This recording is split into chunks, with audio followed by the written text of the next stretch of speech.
this instructional video, I will demonstrate the process of linking your PayPal account to Facebook for the purpose of receiving payments or managing transactions through Facebook.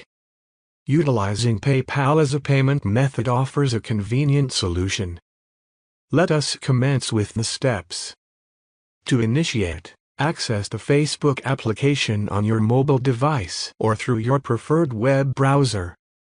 Subsequently, locate and tap on the menu option. Within the menu, scroll down until you find the Settings and Privacy option. Tap on this option to reveal additional settings. From there, select Orders and Payments. Since PayPal serves as a payment method, tap on the Payment Methods option. Subsequently, tap on Add Payment Method from the pop-up menu. Upon selecting the PayPal method, you will be prompted to log into your PayPal account or confirm your identity.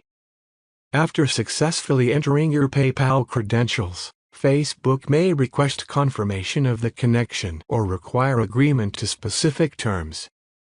Diligently review the provided information and confirm to establish the link between your PayPal account and Facebook for payout purposes. By following these steps, you have effectively linked your PayPal account to Facebook, enabling you to receive payments and manage transactions seamlessly.